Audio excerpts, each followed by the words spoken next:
The burning of Qurans by US soldiers in Afghanistan has triggered a wave of protests and exposed deep-seated Afghan resentment against a decade of occupation. Are we witnessing the final unraveling of the US-led war?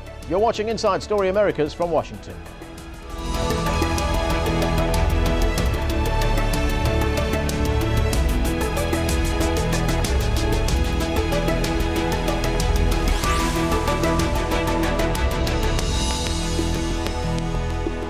Hello, I'm Anand Naidu. A week of protests and a week of bloodshed. There appears to be no end to the anger being expressed in Afghanistan over the burning of the Quran by US troops at Bagram Air Base. Despite repeated apologies from the US President Barack Obama and others in his administration, the incident is threatening to rip apart some of the fragile relationships that exist in the country. Already, many Western countries have removed civilian staff from Afghan institutions after two senior NATO officers were shot dead at the Interior Ministry. And NATO members are criticizing the Afghan President Hamid Karzai for not speaking out more strongly against the wave of apparent revenge attacks. And perhaps most significantly, the incident has exposed deeper roots to the anger, a resentment that has grown among many Afghans throughout the more than decade-long occupation of their country.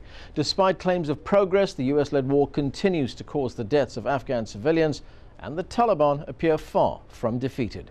And in the remaining battle for hearts and minds, the Quran burning incident has widened the divide between the occupier and the occupied. Alan Fisher has more from the State Department. The Americans are using all the diplomatic tools to try and reduce the levels of violence and the levels of tension in Afghanistan. President Barack Obama sent a note to his Afghan counterpart, Hamid Karzai, saying he was sorry for what went on at Bagram Air Base. Other senior figures have made public apologies too. The problem the Americans have is they're facing the biggest show of public anger across Afghanistan in more than a decade. The US military says its mission remains undiminished. It's still targeting people they call extremists. They also say they're working very closely with their Afghan counterparts on a day-to-day basis. The American plan, of course, is to reduce troop numbers in Afghanistan over the next few months, with the intention of having all combat troops out of Afghanistan by 2014. They will leave a number of advisors to work closely with Afghan security forces. But of course, to have that sort of relationship, you've got to have trust and you've got to have confidence. And even though the Americans have been saying over the last 48 hours that violence in Afghanistan is now slowing down and beginning to dissipate, the damage that's been done to the relationship between the governments in Kabul and Washington may last a lot longer. So, after more than 10 years of war, what has the US achieved in Afghanistan? With me to discuss this in the studio is Paul Eaton, a retired Major General and Senior Advisor with the National Security Network. Next to him, Christine Fair, an Assistant Professor who specializes in South Asia from Georgetown University. And from Baghdad, Mark Kimmitt, a retired Brigadier General and former Deputy Director at US Central Command. Thanks to all of you for joining us. Christine Fair, let me start with you. Before we get into the broader question of what this war has achieved, this 10-year war in Afghanistan, let's look at the current events right now in Afghanistan. We had the burning of the Qurans, we had these demonstrations, very violent demonstrations, people have died, and we had two US servicemen being killed, shot at the Afghan Interior Ministry. What effect is all this having on the tenuous relationship between the US and Afghanistan? Well, I'm going to be pretty clear. I've been quite appalled by the media coverage of this episode. This is not akin to previous episodes where an individual has deliberately, with malice, stuck a Quran on a barbecue to inflame and to enrage sentiments. This was a case where the U.S. taxpayers' dollars purchased Qurans for use by inmates at Bagram, who then subsequently defaced those same Qurans by using them to pass messages, which were then confiscated as contraband is, and then disposed of by another set of individuals who did not know that there were Qurans in these bags that were being disposed of. So this is, what I found so frustrating about this particular discussion is that we're focusing upon the act of burning, which, by the way, as I'm sure many of your listeners fully understand, that is the proper way of disposing of a Quran, is burning. You either burn it or you submerge it. So this particular episode, unfortunately, the way in which it's been covered to sort of highlight the stupid American, admittedly, you would think after 11 years of being in this war, we would have some procedures on how you dispose of a Quran. Maybe it would have been more prudent to have brought those to the States, that we could have exploited the messages for intelligence purposes and then disposed of them in our own leisure without anyone knowing about it. But I would, if there is this expectation that the American president has to apologize for every yahoo that burns a Quran, who is expected to apologize for the senseless, savage murder of innocent people that has been perpetrated allegedly because of this incident? In fact, if you follow Afghanistan, many times incidents of this nature are simply exploited to fan further flames of protest and outrage. Right, you're quite right. Who's going to apologize for these murders? Yeah, the facts have got lost in this incident, but broadly speaking, I mean, what we have out there is what's out there. So what effect is that having? Well, I think it's very important that we not take this event and denude it of its particulars, because what this event demonstrates is the way in which episodes like this are used by domestic actors in Afghanistan. And so this is just one of dozens of episodes over the last 11 years. Now, I'm an opponent. I was an opponent of the surge. I'm an opponent of the counterinsurgency approach in Afghanistan. From my point of view, our entire regional policy has been really an obverse, that our strategic priorities should have been on Pakistan, that Pakistan is going to overly determine that which happens in Afghanistan. In the policies that we've pursued, we've actually made ourselves more dependent upon Pakistan, which is also the actor which is responsible for so much of the internal strife in Afghanistan. So I'm not going to be someone who defends our policy in Afghanistan, because I think it's been completely wrong for a very long time. But I'm also not going to be someone who's going to be apologetic about what this Quran burning means in terms of American ignorance and mishandling the situation, because this is really quite different from other episodes. And I want the Karzai government to take ownership of the domestic turbulence that arises in every single one of these cases. Now, admittedly, he's been a lot better here than he's been in other situations. He is responsible for telling his citizens that this is not the appropriate way to respond to something that outrages you. He does have a legitimacy problem. I want to get to that a little bit later. Let's go to Mark Kimmitt, General Kimmitt, who's in Baghdad. General Kimmitt, what kind of effect do you think this incident is having in Afghanistan? Well, first of all, I completely agree with what Christine said about the particulars of this incident. Nonetheless, you've got to live with what is happening on the ground, and you can't put the genie back in the box. So the fact remains is that the military has to cope with the effects of the situation, with the effects of the incident. And like we had seen in so many situations prior to this in both Iraq and Afghanistan, the best the military can do at this point is take the long view, address very quickly the issue at hand, but not lose sight of the mission nor the ultimate objectives, and not get deterred just because of what would be considered in many cases the background noise. Thank you. General Eaton, do you think this could be addressed very quickly, that, you know, the Allied forces there would be able to live with this, overcome this, or do you think it's got to have longer term effects? Oh, absolutely. Bad things happen to good organizations, and the real test of an organization is how it handles the problem. And I think General Allen and his chain of command has been superb in addressing the force protection issues associated with it. And he's going to get past us. He's going to drive through this problem, put it in the past, and he will execute the mission that the President has assigned him. Do you think the Afghans are buying the President's explanation that the burning of the Quran was, in his words, inadvertent? I think Christine was pretty articulate. This is a manufactured problem. It is the way it's being billed by certain circles is that it's the straw that broke the camel's back, that after all the unpleasantness that has transpired between U.S. and Afghan U.S. forces and Afghan population, this is a manufactured event by religious, by the clerics, and it is a counterproductive, certainly counterproductive approach. So we're going to get past it, and we're going to recognize for what it is. And when you talk about the clarification between what U.S. forces have done in Afghanistan and what the Taliban have done, there is absolutely no comparison. Christine, if it is manufactured, why isn't the United States vigorously defending its position and setting the record straight? Well, first of all, as someone who considers herself to be a leftist, or left in orientation, I find the constant requirement to admit our shortcomings, to admit our lack of cultural sensitivities, our inability to learn important lessons, all those things are true.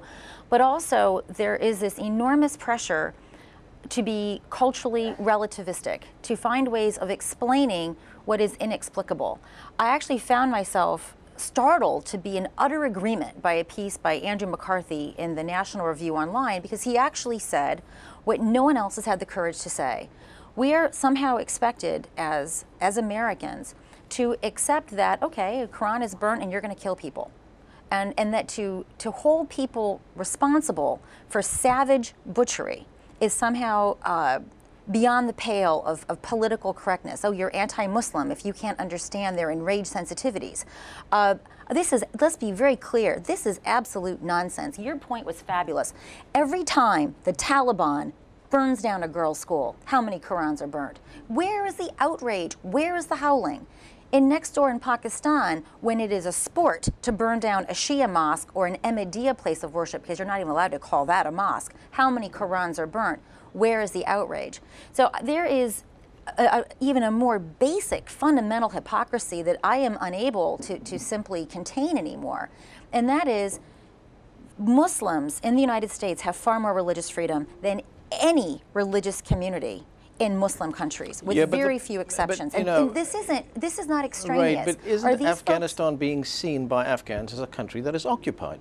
Well, the reason why there is some compulsion for President Obama to apologize for this episode of Quran burning is because we're in occupation.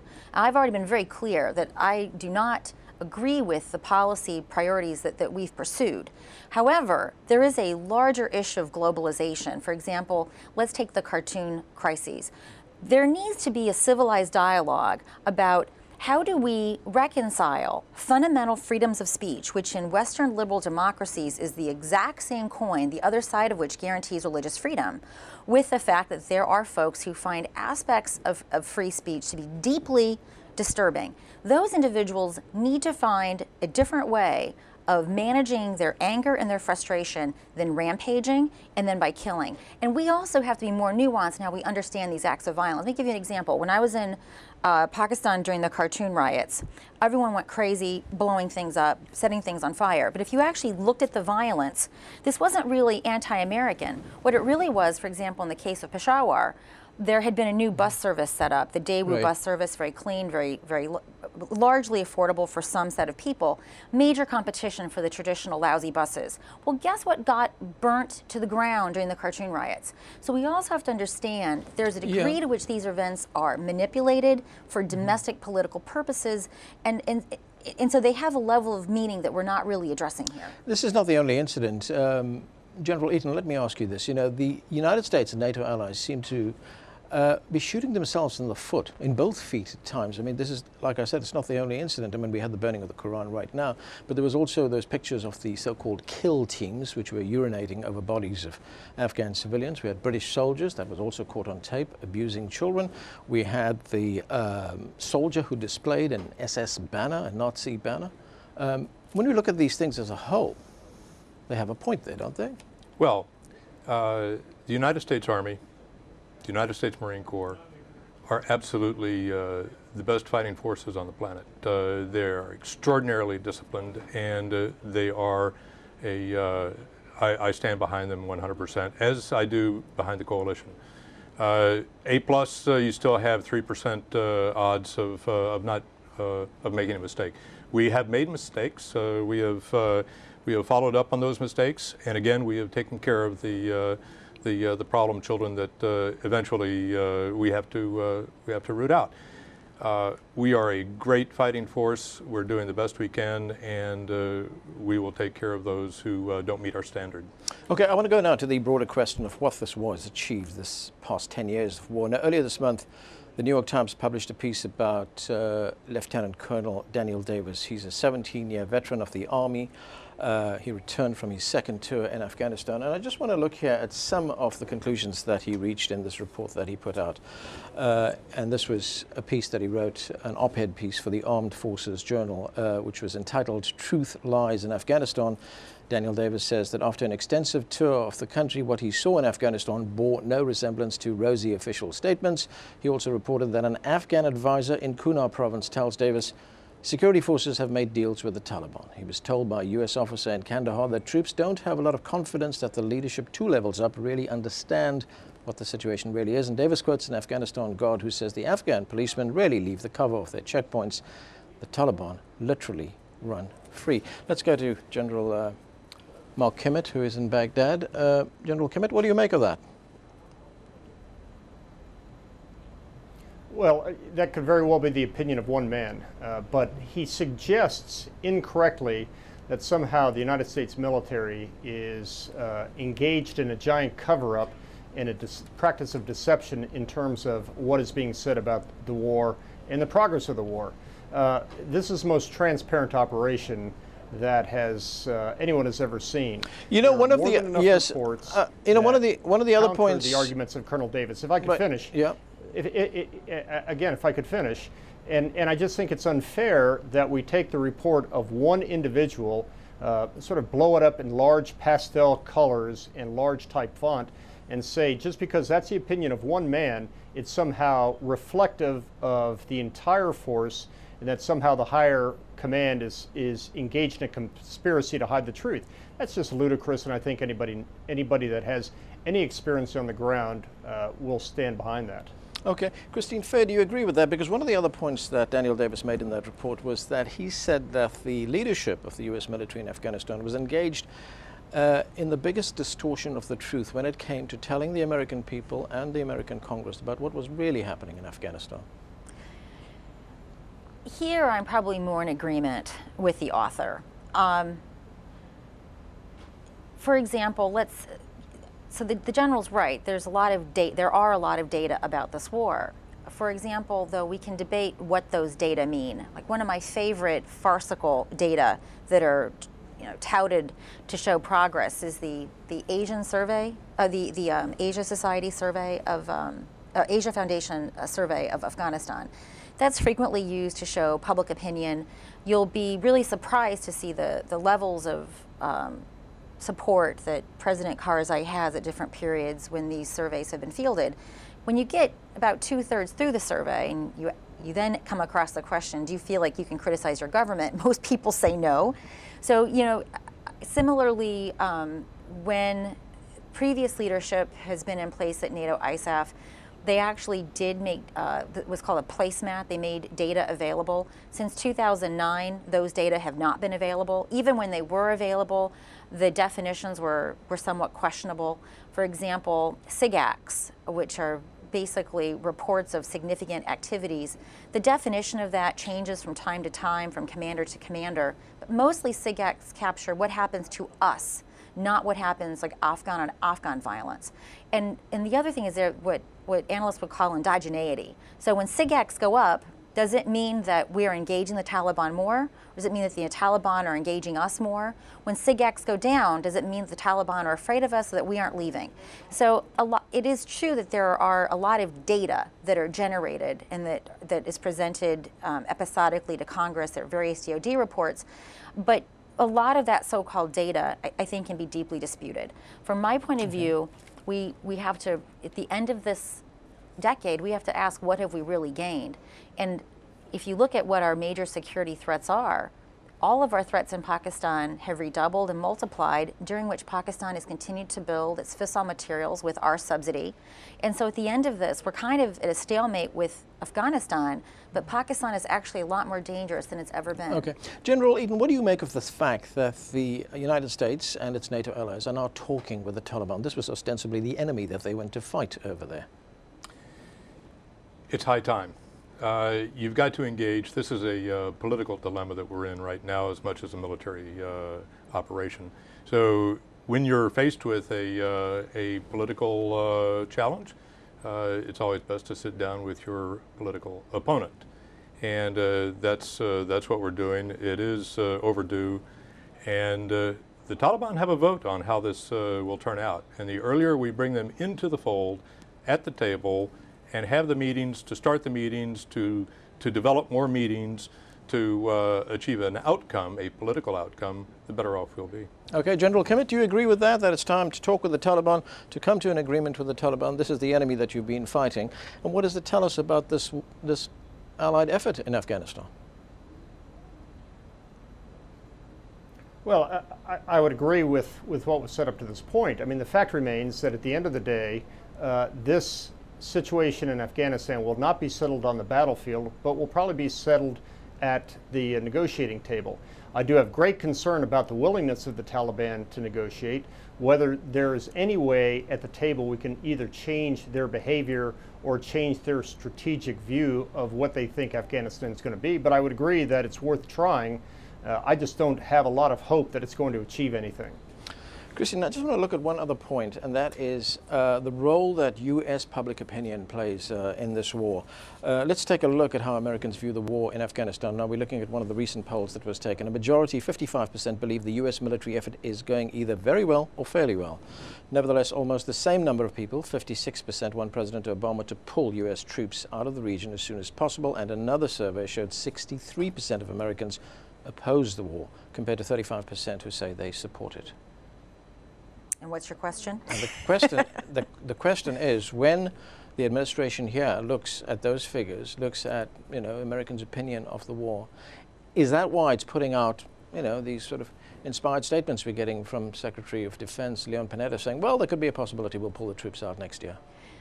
Look, it's been a long time since 9/11. And we have to, for those of us that were adults when 9/11 happened, we have to remember 10 years have passed, right? Like my niece and my nephew weren't even around when this happened. There are youngsters who are now voting that were toddlers when this happened. Our goal was to drive out Al-Qaeda, and we did meet that goal. Al-Qaeda, of course, is now in Pakistan, so I keep talking about Pakistan.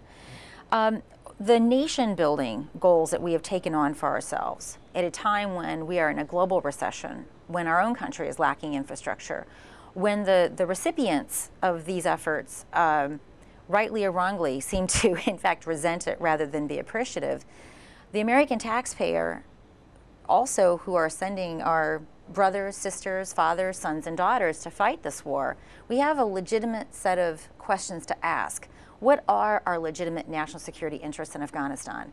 I, for one, don't buy the line that the Taliban and Al-Qaeda are like this. They never were. They aren't now. The Taliban themselves are not the same Taliban of September 10th, 2001. In fact, the Taliban 4.0 tend to be younger, more radical. They dislike the Pakistanis as much as they dislike us, and they have an incentive to play ball with us, because in the same way that Pakistan fears some Taliban will sell out the Pakistanis, these guys fear there's going to be a negotiation that sells them out to the Pakistanis. So I think much of the dialogue about Afghanistan is really about military progress that's being made, and that's highly debatable because these insurgents, it is like a water balloon. You squeeze them here, they go someplace else. And there's not a lot of transparency in the actual sense. Most of the reporting has to be done through embeds. There's been a lot of discussion about embeds.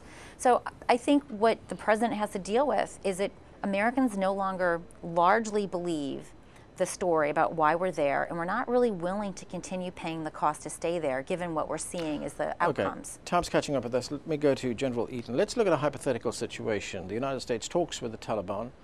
Some kind of agreement is reached. All the troops are pulled out. The Taliban again in the ascendancy in Afghanistan. They may be even at some point be running the country. Could that be a point where it creates a fertile environment for the return of Al-Qaeda or Al-Qaeda type forces, and we're back to square one? Well, it would be easy for me to say that I don't deal in hypotheticals, but which is what our politicians come back and. But in deference to your question, whatever the strategic framework is that we develop between us, between the United States, between the coalition and the government in Afghanistan, be it Karzai or President Karzai or someone else, there will be an agreement, and we will have a residual influence in Afghanistan. That might be a But it won't be a military influence. Well, it purely depends on the Afghan government to collaborate with us on the outcome of a strategic framework. Okay. So, if it includes a counterterrorist base and mission, and a perhaps training mission for Afghan national security forces, that all makes a lot of sense for continuing stability in the country. Okay. Afraid we're going to have to end it there. Time's caught up with us. Thanks to all of you for joining us. That's it from the Inside Story team in Washington, D.C. Don't forget to follow us on Twitter and Facebook, where you can find more information about the program. And we want to hear from you. Tell us what stories you think we should be covering. Send us your ideas directly to us at insidestory@aljazeera.net. Bye for now.